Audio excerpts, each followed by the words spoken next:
Happy Sunday, everybody. I'm going to say something I don't think I've ever said before. Today, we're going to talk about the devil. Yeah. People don't really do that, do they? Happy Sunday, everybody. I'm going to say something I've never said before. Today, we're going to talk about the devil. I don't think people talk about him enough. I think people ignore that he's real. But I also think that people are waking up and recognizing that evil is real. Therefore, so is the one who embodies it completely. And he wasn't really included in fairy tales that we know today that Disney has hijacked, etc. And if you've never read a fairy tale before, you might not realize that he's very present in these, and he's going to be present in the two we're reading today. Welcome back to Far From Eden.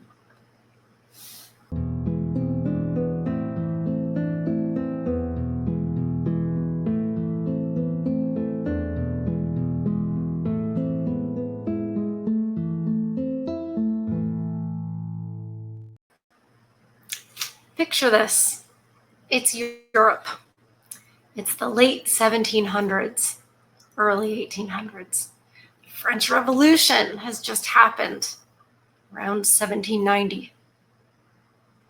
And the ideas of it, the liberté, gosh, sorry, Rojas, I am sure that I botched that. But all this liberty really meant, hey, you should be free to sin. It really did.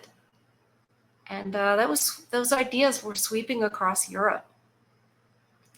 And I don't think that it's a coincidence that in the early 1800s, the Grimm brothers decided, yeah, we better gather up these tales and publish them because we're losing our culture. We're losing what makes us us. Does that sound familiar to you today? It should. And that's why we read them. So we can at least remember who we are and we can focus on what is true. Because there's one weapon that evil can never defeat, and that's truth. It will always come out. You can see that today, even in our politics, but that's not what we're talking about today. So today we're talking about the devil's sooty brother. I never read these beforehand. I want to experience them with you. I find it better that way, more intimate between us, so we can all talk about it in the chat. All right, you ready, guys? Okay. The devil's sooty brother. A discharged soldier had nothing to live on and no longer knew what to do with his life. So he went out into the forest, and after walking for a while, he met a little man who was actually the devil himself. "What's the matter?" the little man said to him. "You look so gloomy." "I'm hungry and have no money," said the soldier. That's when the devil comes to you, by the way, when you're weak, because that is when you're the most susceptible to temptation. Think about that in your own life, how that has happened. That when you're weak, that's when he comes to you. So, if you've just been divorced and you've lost your kids and you've lost your son, that's when the devil's going to come to you, when you're down. So a lot of us who deal with depression and despair, that's when the temptations happen. That's when the devil tempted Jesus. So bear that in mind. That's very real. Fairy tales are real, you guys. It does not.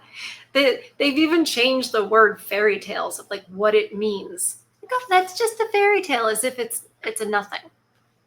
These things are very real. So, "What's the matter?" the little man said to him. "You look so gloomy." "I'm hungry and have no money." "If you hire yourself out to me and will be my servant," the devil said, "you'll have enough for the rest of your life. but you've got to serve me. You've got to serve me. 7 years, and after that, you'll be free. There's just one thing I've got to tell you. You're not allowed to wash yourself, comb your hair, trim your beard, cut your nails or hair, or wipe your eyes. If that's the way it must be, let's get on with it, the soldier said, and he went away with the little man, who led him straight to hell and told him that his chores were, he was to tend the fires under the kettles in which the damned souls were sitting. Sweep the house clean and carry the dirt out the door and keep everything in order. However, he was never to peek into the kettles or things would go badly for him. I understand, said the soldier. I'll take good care of everything. So the old devil set out again on his travels, and the soldier began carrying out his duties. He put fuel on the fires, swept the floor, and took the dirt outside. When the old devil returned, he was satisfied and went off again. Now, for the first time, the soldier took a good look around hell. There were kettles all about, and they were boiling and bubbling, with tremendous fires under each one of them. He would have given his life to know what was in them, if the devil had not strictly forbidden it. Finally, however, he could no longer restrain himself. He lifted the lid of the first kettle a little and looked inside, only to see his old sergeant sitting there. Aha, you crumb, he said. Fancy meeting you here. You used to step on me, but now I've got you under my foot. He let the lid drop quickly, stirred the fire, and added fresh wood. After that, he moved to the second kettle, lifted the lid a little, and peeked inside. There sat his lieutenant. Aha! You crumb, he said. Fancy meeting you here. You used to step on me. Now I've got you under my foot. God said vengeance is mine. Just saying. He shut the lid again and added a log to the fire to make it really good and hot for him. Now he wanted to see who was sitting in the third kettle, and it turned out to be his general. Aha, you crumb. Fancy meeting you here. You used to step on me, but now I've got you under my foot. He took out a bellows and pumped it until the fire of hell was blazing hot under him. And so it was that he served out his 7 years in hell. He never washed, combed his hair, trimmed his beard, cut his nails, or wiped his eyes. The 7 years passed so quickly that he was convinced that only 6 months had gone by. When his time was completely up, the devil came and said, Well, Hans, what have you been doing all this time? I've tended the fires under the kettles, and I've swept and carried the dirt out the door. But you peeked into the kettles. Well, you're just lucky that you added more wood to the fire. Otherwise, you would have forfeited your life. Now your time is up. Do you want to go back home? Yes, said the soldier. I'd like to see how my father is doing. All right. If you want to get your proper reward, you must go and fill your knapsack with the dirt you've swept up and take it home with you. And you must also go unwashed and uncombed with long hair on your head and a long beard, with uncut nails and with bleary eyes. And if anyone asks you where you've come from, you've got to say, from hell. And if anyone asks you who you are, you're to say, I'm the devil's sooty brother, who is my king as well. The soldier said nothing. Indeed, he carried out the devil's instructions, but he was not at all satisfied with the reward.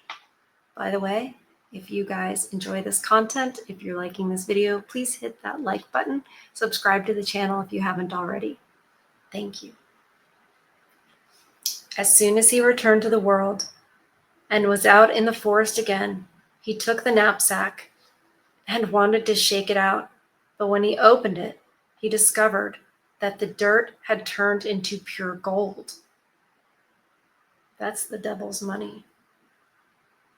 When he saw that, he was delighted and went into the city. An innkeeper was standing in front of his inn as Hans approached. And when he caught sight of Hans, the innkeeper was terrified because the soldier looked so dreadful, even more frightening than a scarecrow. He called out to him and said, "Where are you coming from?" "From hell." "Who are you?" "The devil's sooty brother, who is my king as well." The innkeeper did not want to let him inside, but when Hans showed him the gold, he went and unlatched the door himself. The innkeeper is accepting the devil's money. Just saying. I don't know how this is going to turn out for them. Then Hans ordered the best room and insisted on the finest service. He ate and drank his fill, but did not wash or comb his hair as the devil had instructed. Finally, he lay down to sleep, but the innkeeper could not get the knapsack of gold out of his mind. Just the thought of it left him no peace, so he crept into the room during the night and stole it. When Hans got up the next morning and went to pay the innkeeper, before leaving, his knapsack was gone. However, he wasted no words and thought, "It's not your fault that this happened," and he turned around and went straight back to hell, where he complained about his misfortune to the devil and asked for help. "Sit down," said the devil. "I'm going to wash and comb your hair, trim your beard, cut your hair and nails, and wash out your eyes." When he was finished with the soldier, he gave him a knapsack full of dirt again and said, "Go there and tell the innkeeper to give you back your gold. Otherwise, I'll come and fetch him, and he'll have to tend the fire in your place." Hans went back up and said to the innkeeper, "You stole my money, and if you don't give it back, you'll go to hell in my place, and you'll look just as awful as I did." The innkeeper gave him back the money, and even more besides. Then he begged him to be quiet about what had happened. Now Hans was a rich man and set out on his way home to his father.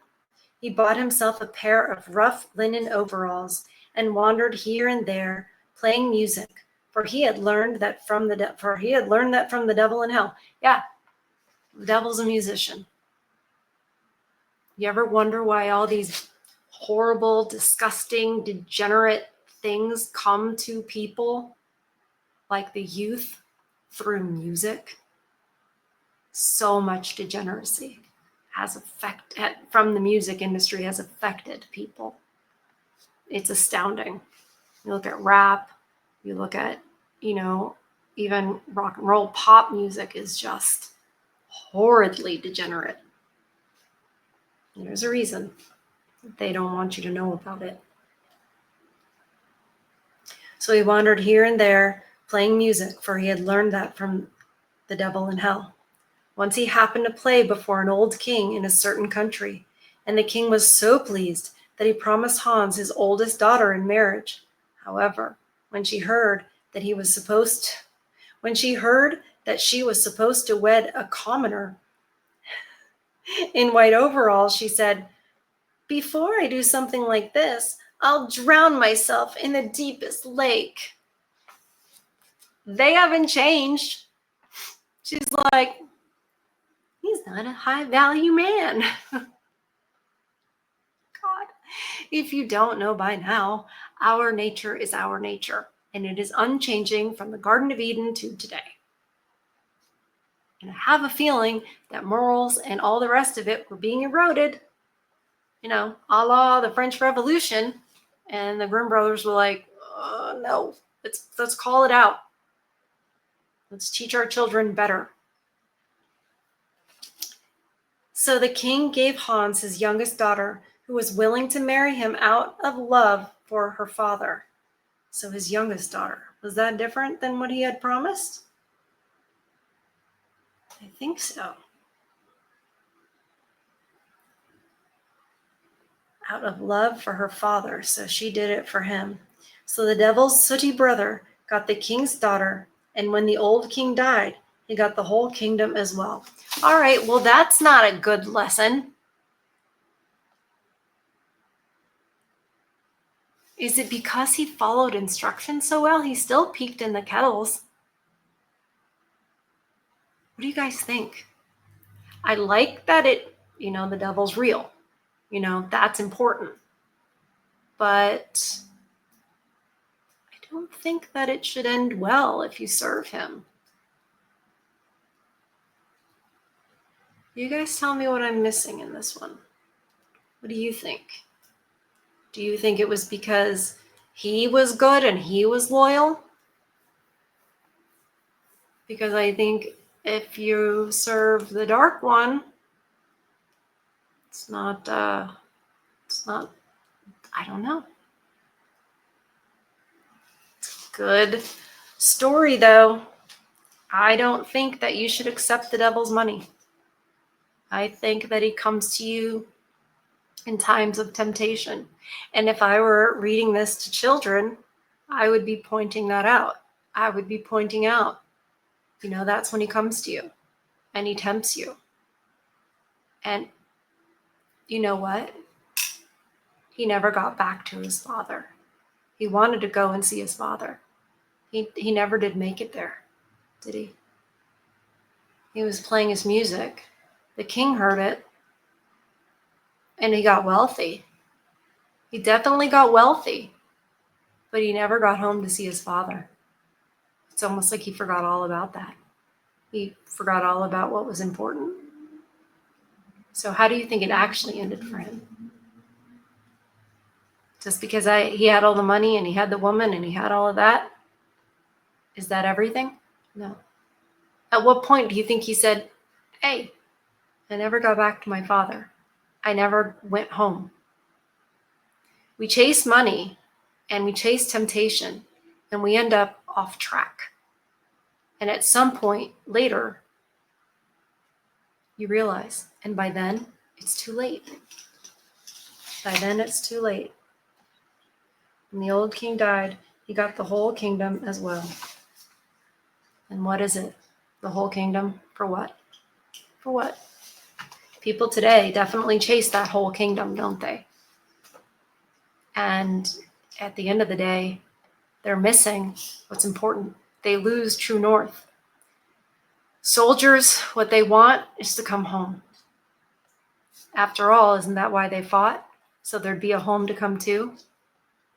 This man never made it home. He got completely derailed, falling for the temptation, chasing the money, chasing the girl, and he doesn't have what was important to him. I think that's the message. I really do. That's what I would teach it, how I would teach it if I was reading it to children. Let me know if you ever share these videos with, nieces, nephews, kids, grandkids. I know I've heard from some of you that you do share it with, I think, a niece and nephew, and there are definitely some grandkids that I've heard about, and that's fascinating to me. And I'm completely honored, but I think that these are very important. So the next one is The Devil in the Green Coat. So we're talking about the devil today. I told you in the beginning, buckle up. When I was little, I didn't even want to say devil.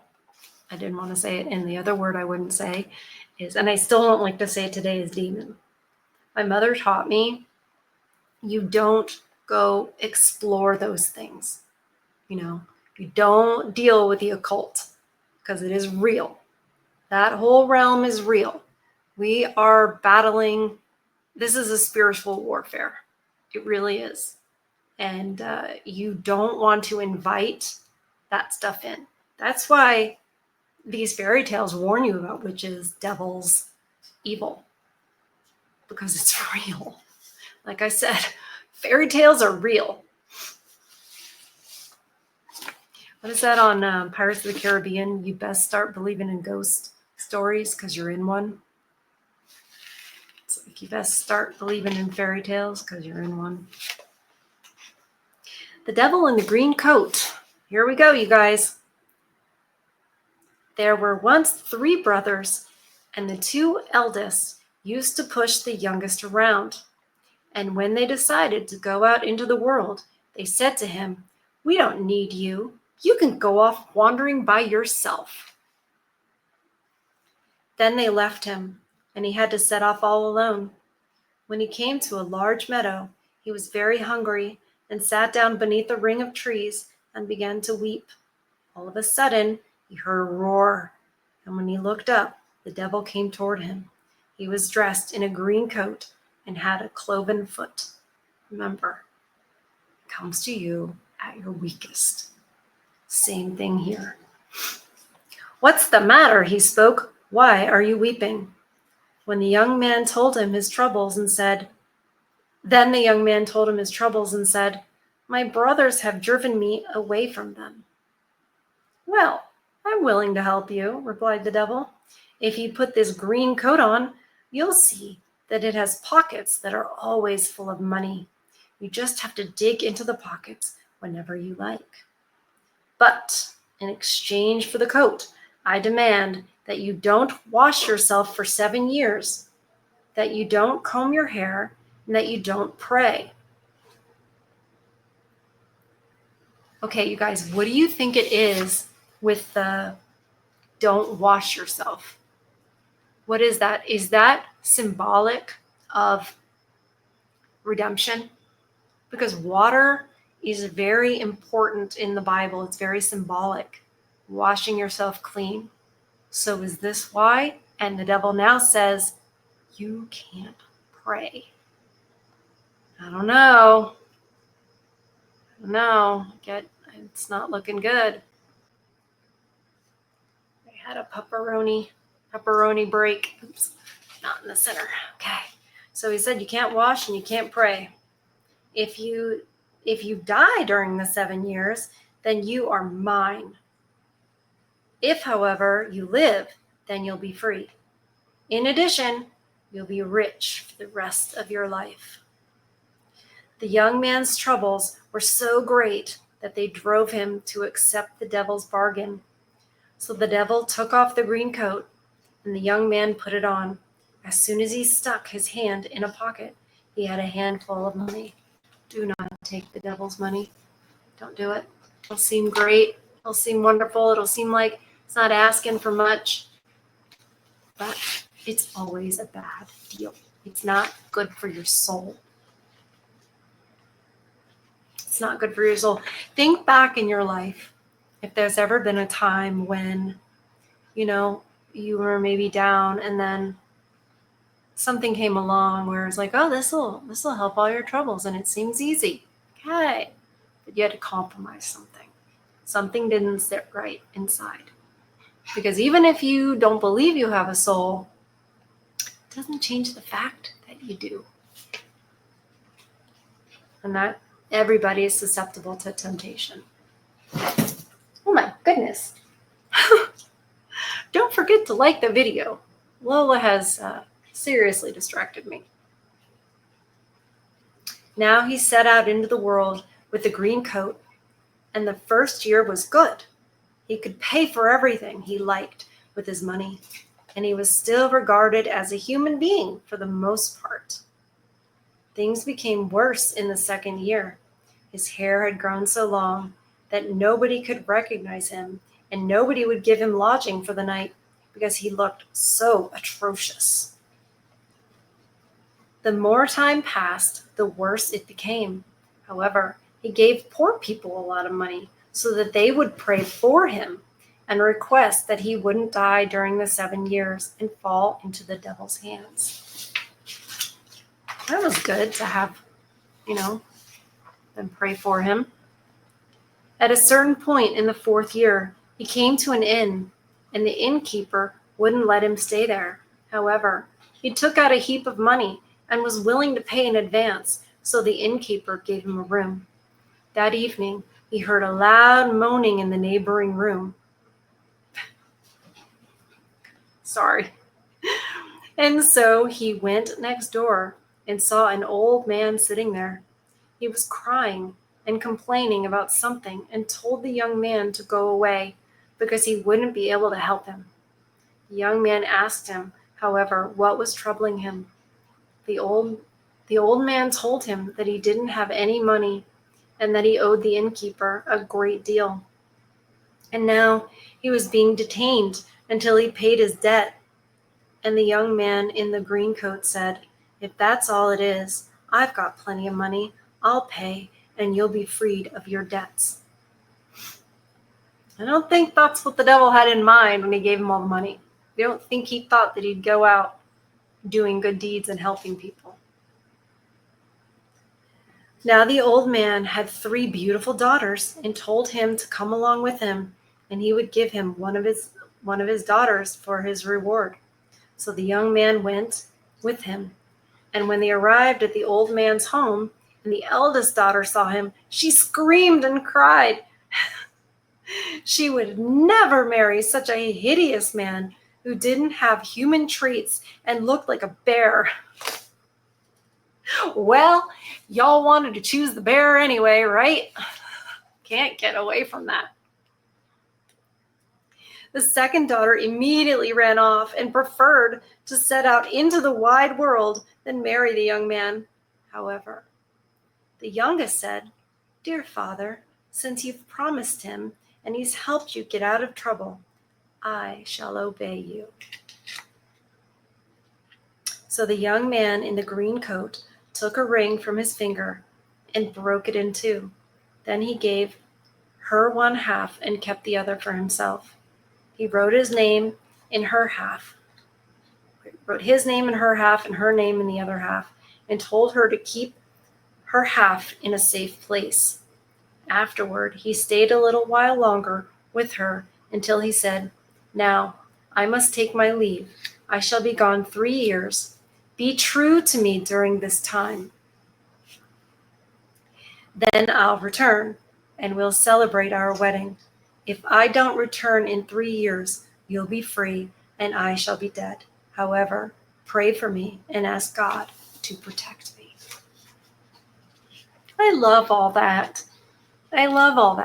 She's obeying her father. He's saying, "Be true to me." He's also saying, "Pray for me."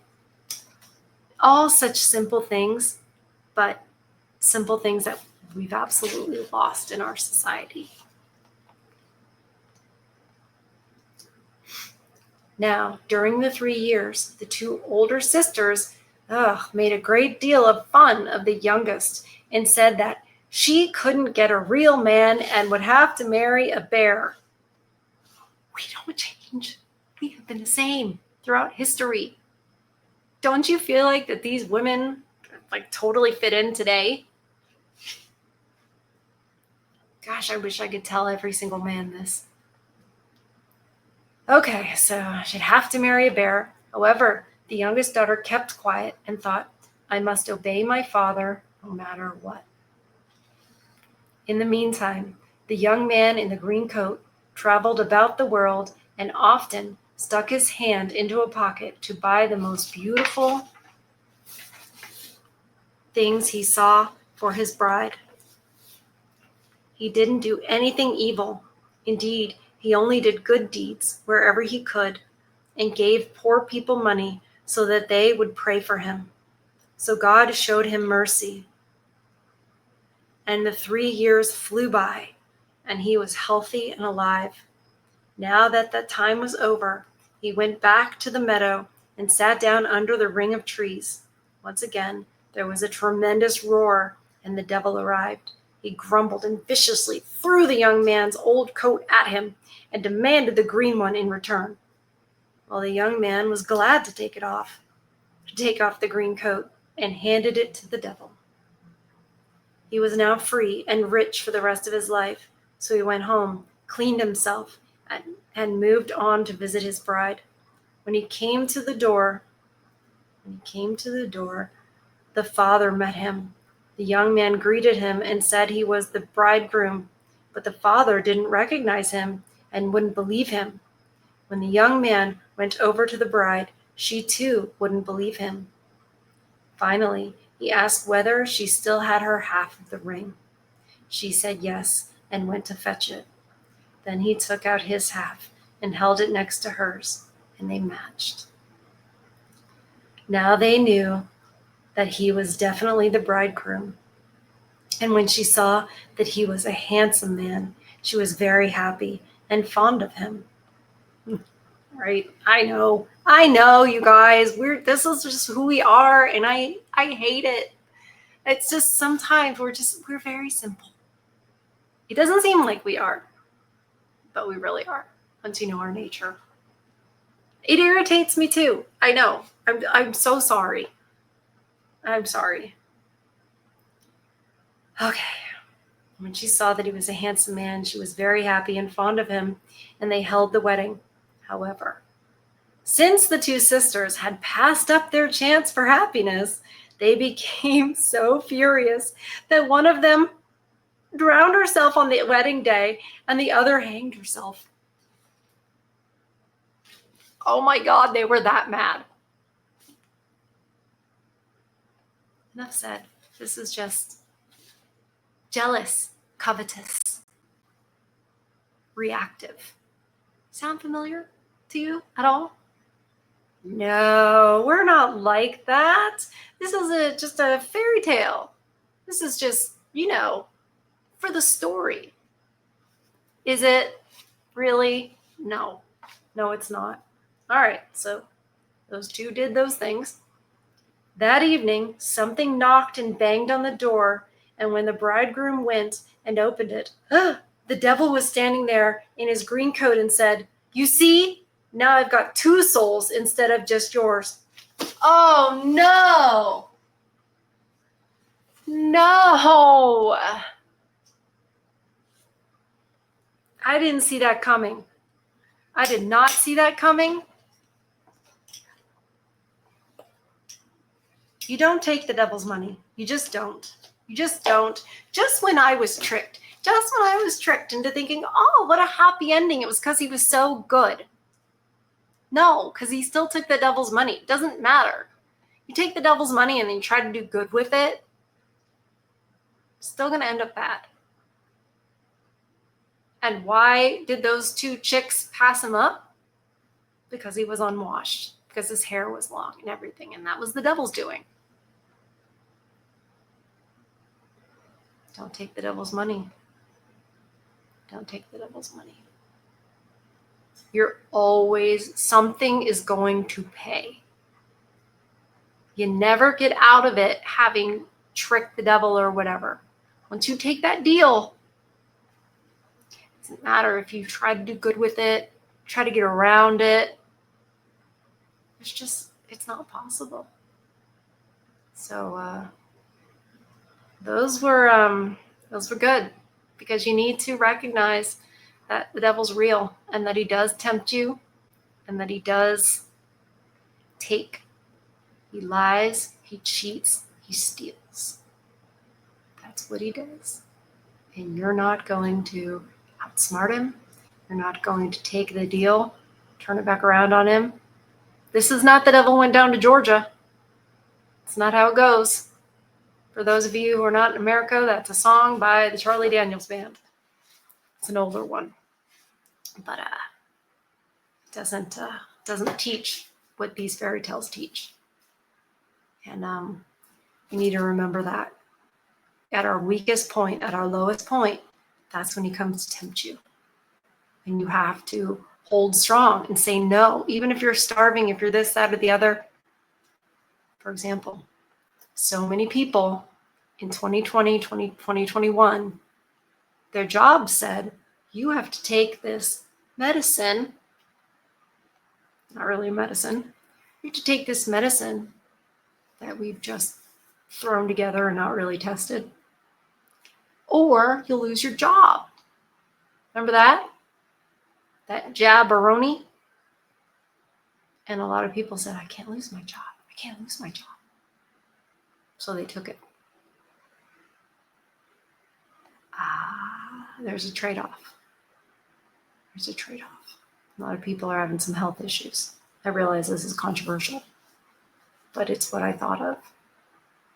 When you're at those crossroads, think really hard about what those crossroads are really pointing to.